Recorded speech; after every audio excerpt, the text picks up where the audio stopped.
O Senhor esteja convosco. Proclamação do Evangelho de Jesus Cristo, segundo Lucas.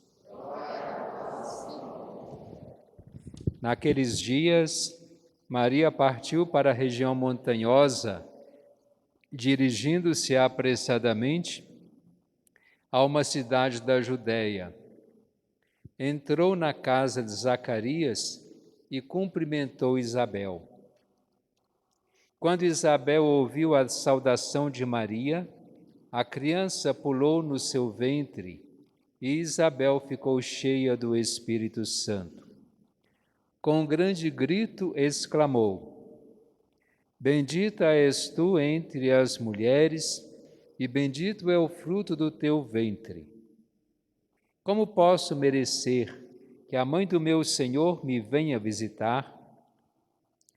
Logo que a tua saudação chegou aos meus ouvidos, a criança pulou de alegria no meu ventre. Bem-aventurada aquela que acreditou, porque será cumprido o que o Senhor lhe prometeu. Então Maria disse: A minha alma engrandece o Senhor, e meu espírito se alegra em Deus, meu Salvador, porque olhou para a humildade de sua serva. Doravante todas as gerações me chamarão bem-aventurada, porque o Todo-Poderoso fez grandes coisas em meu favor. O seu nome é santo e sua misericórdia se estende de geração em geração a todos os que o temem. Ele mostrou a força de seu braço, dispersou os soberbos de coração, derrubou do trono os poderosos e elevou os humildes. Encheu de bens os famintos e despediu os ricos de mãos vazias. Socorreu Israel, seu servo, lembrando-se de sua misericórdia, conforme prometera aos nossos pais, em favor de Abraão e de sua descendência para sempre. Maria ficou 3 meses com Isabel, depois voltou para casa. Palavra da salvação.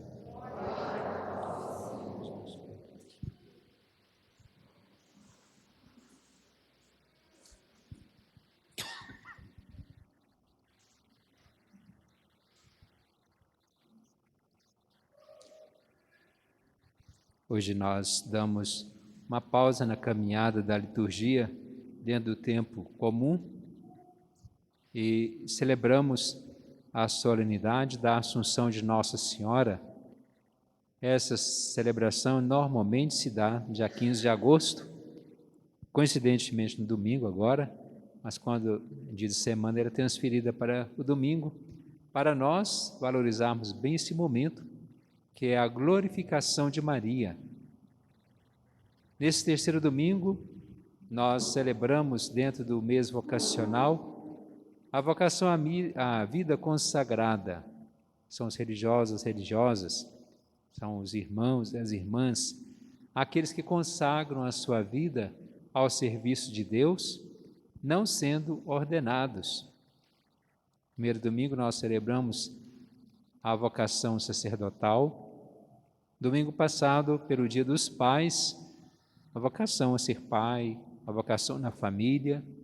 E agora, aqueles e aquelas que assumem um compromisso fora do casamento, pode ser até que não ingressem numa comunidade religiosa, mas faz os seus votos para dedicar a sua vida ao serviço de Deus, seja na educação, seja numa escola ou no hospital, creche, favelas, numa pastoral e organizações diversas na igreja. Então nós temos muitos por aí que assumem esse compromisso, em níveis talvez pequenos, como também em níveis mais elevados. E que nós precisamos descobrir descobrir mais vocações, porque estamos sentindo carência nesta área. Porque não é obrigado ninguém ser padre, mas a pessoa talvez não tenha essa vocação para o sacerdócio, mas quer servir a Deus não tendo vocação para o casamento, que possam servir a Deus dessa maneira. Não é apenas, tem os diversos carismas, alguns que ficam apenas na oração, são os enclausurados, aqueles que gostam mais, como disse, na educação, na saúde, numa pastoral, no atendimento social. Então, que a gente possa descobrir também essas vocações para o serviço na igreja. E voltando à celebração da solenidade da Assunção, é uma reflexão riquíssima que a gente tem sobre o dia. Nós ouvimos na primeira leitura o texto do Apocalipse de São João. São João escreveu o último livro da Bíblia, entre o ano 90 e 100, quer dizer, no primeiro século, na última década, no primeiro século do cristianismo. Ele que foi um dos apóstolos, discípulos de Jesus, e que, como os outros, todos foram martirizados. O martírio de São João foi um pouco diferente, ele foi exilado na ilha de Patmos, então ali passou o resto da sua vida, sua idade, né, sua parte idosa da sua vida, e ali ele escreveu o Apocalipse. Então, o Apocalipse é uma visão que ele teve. Não é que ele estava prevendo, profetizando, nada, é uma visão. Então, ele teve essa visão, né, dessa mulher vestida de sol, eu estava para dar à luz, e veio o dragão e vomitou um rio, queria devorar o filho, e assim por diante. Esta visão é da igreja que nascia. E o Império Romano é esse dragão que queria consumir a igreja, que a gente vê que os imperadores estavam tentando destruir, perseguindo os cristãos, martirizando, matando. Depois veio uma certa paz, lá pelo século IV, com Constantino, que depois ele até tornou a igreja, né, oficial do Estado. Mas até então era proibido ser cristão. Então o império vinha como que esse dragão para destruir a igreja que nascia. Mas a igreja triunfa. É o que Jesus fala, que as portas do inferno não prevalecerão contra ela.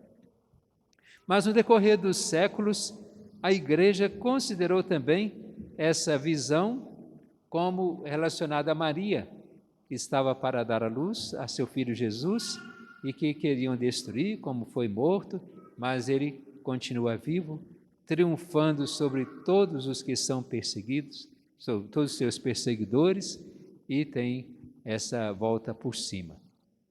Maria, aquela que é coroada, aquela coroa com 12 estrelas, que nós vemos frequentemente na sua coroa, uma áurea, que pode mostrar que ela é realmente a rainha. E nós ouvimos no Evangelho a visitação de Maria. Na verdade, nós temos um dia, que é 31 de maio, que é dedicado à visitação de Maria. Quando Maria, ela saiu da sua casa e foi a uma cidade da Judéia para fazer uma visita à sua prima Isabel. Não era apenas uma visita de cortesia, porque ela tinha recebido uma incumbência lá na Anunciação, quando o anjo disse que ela iria conceber um filho, e esse filho chamaria Jesus, e esse filho que ela concebe por ação do Espírito Santo. Isabel, uma outra mulher, uma outra cidade pequena, Maria de Nazaré, Isabel de uma cidade da Judéia, não cita o nome. Ambas não tinham previsão de ser mãe. Maria, porque ela tinha previsão de dedicar a sua vida exclusivamente a serviço de Deus no templo. E se ela fosse mãe, claro que é uma vocação bonita. Todos nós temos mãe, só de olhar por esse lado, e quem é mãe pode dizer isso mais ainda. Mas aquele tempo que ela colocaria à disposição dos filhos do filho ou dos filhos, ela não poderia dedicar a Deus. Então, ela queria dedicar o seu tempo exclusivamente a Deus, no templo. Só que a mulher, ela tinha que ter filhos, para a época. Porque aquela mulher que não tivesse filhos, ela não estaria colaborando para a vinda do Messias. Quanto mais filhos a mulher tivesse, mais agraciada ela era. E é o caso de Isabel, que não tinha, não porque não quisesse, mas porque era estéril e já estava em idade avançada. Então, duas que não teriam filhos. De repente, o anjo aparece a Zacarias, esposo de Isabel, e diz que Isabel ficaria grávida. 6 meses depois, o anjo aparece a Maria e diz que ela vai ficar grávida. Então, duas mulheres que são cheias de graça, tanto que quando o anjo aparece a Maria, ele saúda como? Ave cheia de graça. Não apenas cheia, mas transbordando, porque ela traz em si o próprio Deus.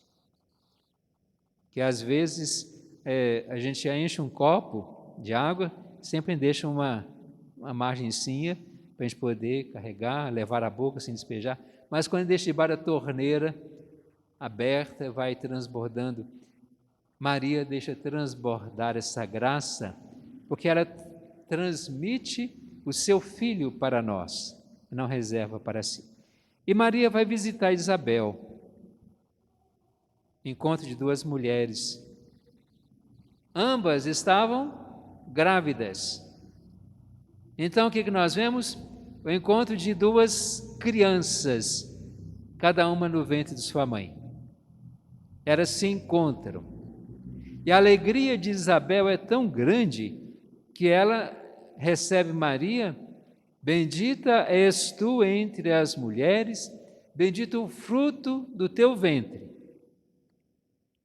Como posso merecer que a mãe do meu Senhor me visite?